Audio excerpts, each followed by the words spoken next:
Olá, estou aqui com você hoje para mais um capítulo do livro Sempre Pode Piorar, A Arte de Ser Infeliz, do Paul Václavik. Este livro foi feito por esse especialista em comunicação humana e ele é muitíssimo interessante. Cada capítulo do livro é, na verdade, e o autor escreve dessa forma, é um capítulo que descreve uma forma de você ser mais infeliz.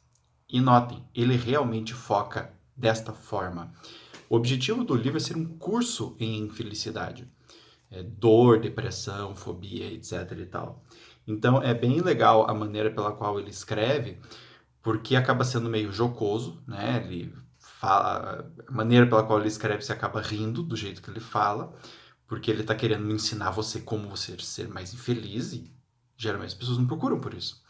E ao mesmo tempo, quando você vai lendo, você se percebe nos comportamentos que ele descreve, né? E ele dá exemplos muito vívidos, vários, alguns da literatura, vários do dia a dia, e a gente acaba sempre se identificando com um ponto ou outro. Vários desses comportamentos são encontrados em transtornos como depressão, fobia, transtorno obsessivo compulsivo. O que não quer dizer que se você ler este livro e se identificar com um ou outro, você tem essa doença, tá? Mas que quando esses comportamentos aqui descritos se tornam muito crônicos nas pessoas, aí sim, muito provavelmente teremos um transtorno psiquiátrico junto, tá? O capítulo de hoje, já é um dos capítulos finais, é A Vida é um Jogo. Então, ele fala: o psicólogo americano Alan Watts disse uma vez que que a vida é um jogo, cuja primeira regra diz: não é brincadeira, é seríssimo. E Lane deve ter pensado algo semelhante quando escreveu no livro Laços. Eles jogam um jogo. Eles brincam de não jogar jogo nenhum. Se eu mostrar a eles que eles não estão jogando, estarei quebrando as regras do jogo e eles me castigarão. Bem, só este trecho, hoje em psicoterapia, em filosofia da mente, dá uma tese de mestrado. Então, o que ele está querendo dizer com jogo? O Paul Václavik vai dentro do campo da matemática, vai buscar isso dentro do campo da matemática, onde existe a teoria dos jogos. Tá? E dentro da teoria dos jogos é possível colocar praticamente todo tipo de comportamento humano e perceber que estes comportamentos interagem com outros comportamentos seguindo uma certa lógica, seguindo certas regras, que uma vez instituídas tendem a não mudar. Né? Até esse é um dos motivos pelos quais a psicoterapia ela é necessária, porque precisa alguém mostrar que se está jogando um jogo para que as pessoas se deem conta das regras do jogo e aí consigam fazer alterações nessas regras. Então, quando ele fala aqui, eles jogam um jogo, eles brincam de não jogar jogo nenhum. É porque este jogo, para nós que estamos jogando, não é sentido como apenas mais uma forma de viver a vida.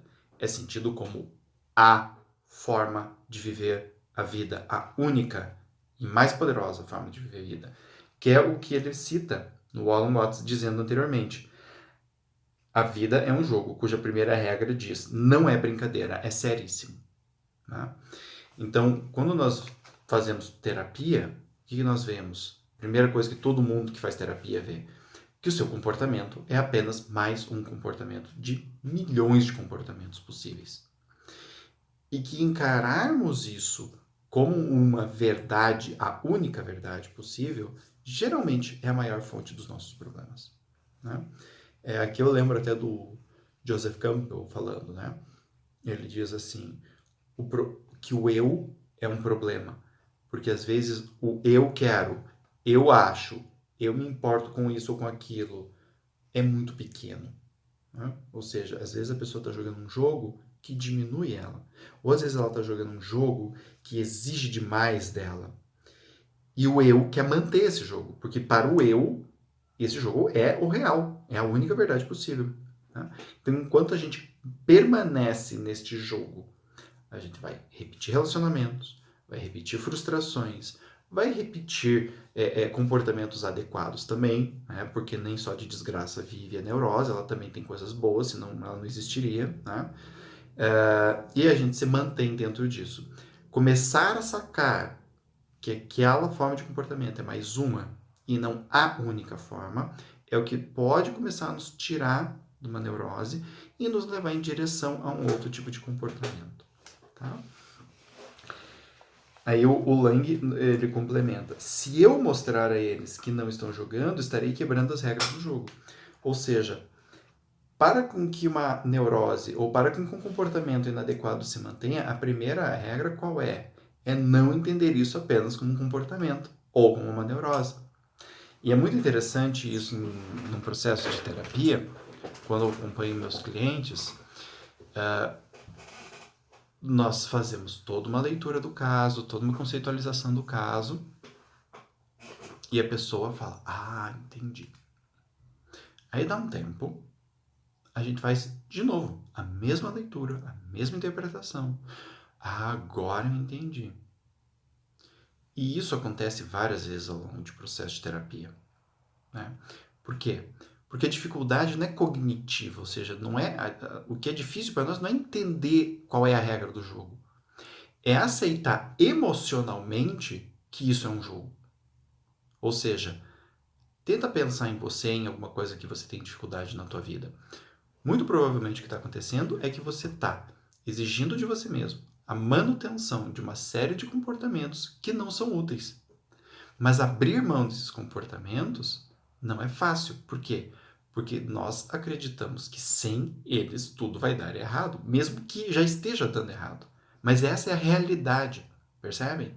Então, essa questão de entender o nosso comportamento, a nossa neurose como a verdade e não como apenas um jogo é sempre muito complicado. Tá? Seguindo.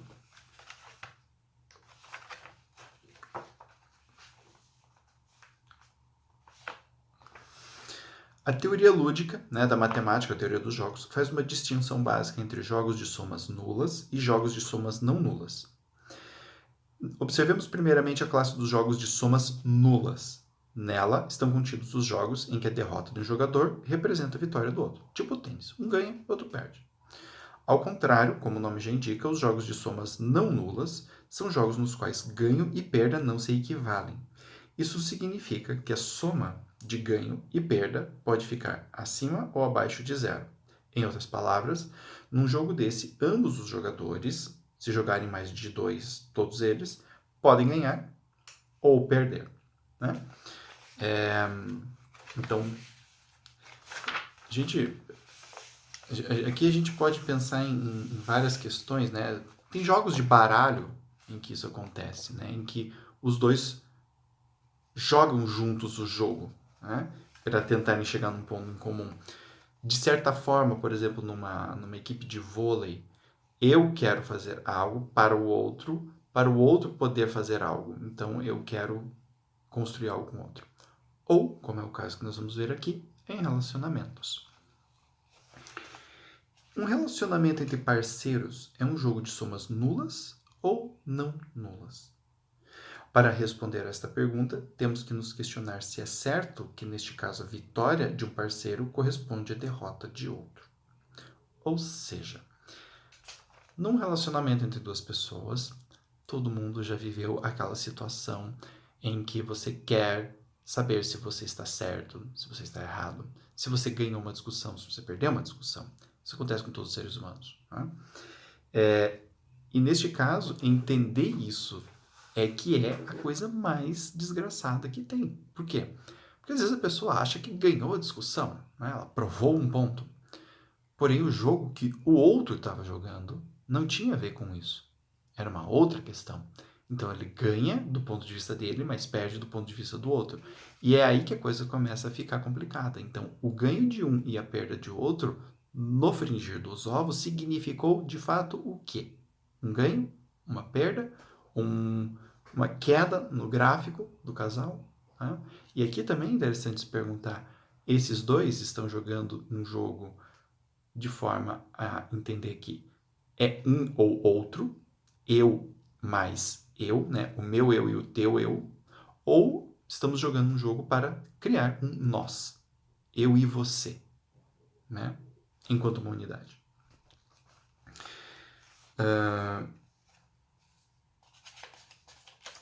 Muitos relacionam. Para tornar luz um inferno, basta que um dos dois parceiros veja a vida como um jogo de somas nulas, oferecendo apenas a alternativa entre ganho e perda. Tudo o resto virá naturalmente.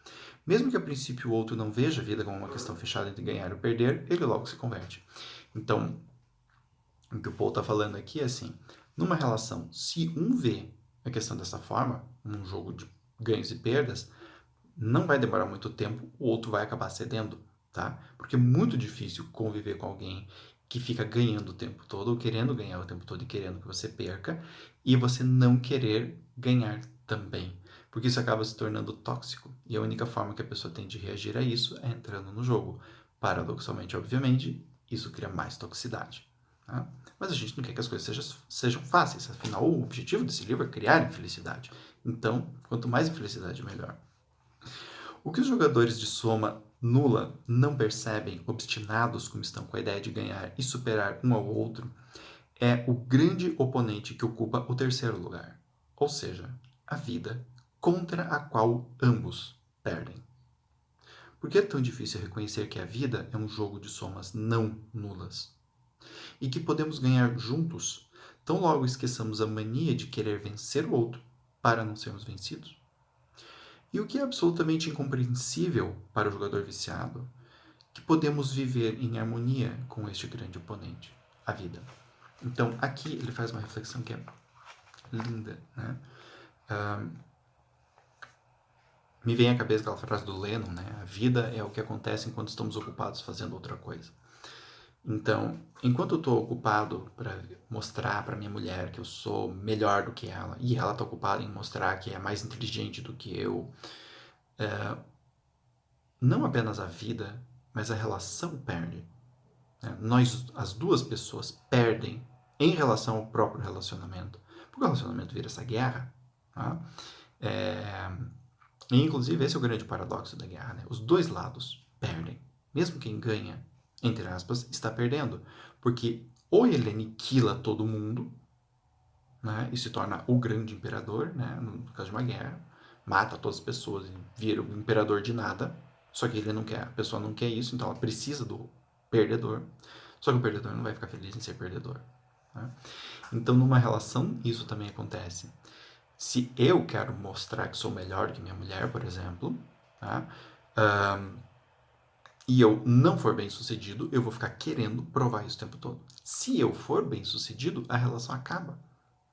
Porque daí eu provei que eu sou o melhor. Mas como que isso acontece? Para eu provar que sou, ela tem que aceitar que ela é pior do que eu. E aí, qual é o sentido de manter a relação? Tá?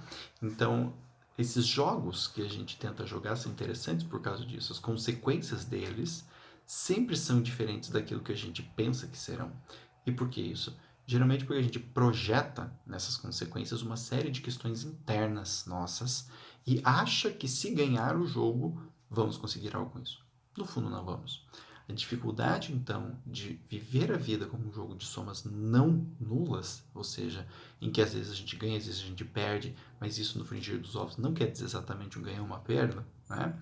Em que a gente coopera não apenas com a gente, com o outro, com a relação, mas também com a própria vida, né? É exatamente essa dificuldade em abrir mão das nossas demandas, muitas vezes infantis, que nós projetamos na ideia de sucesso. Tá? Então, espero que vocês tenham gostado deste capítulo. Eu gosto muito dele. E vejo vocês no próximo vídeo.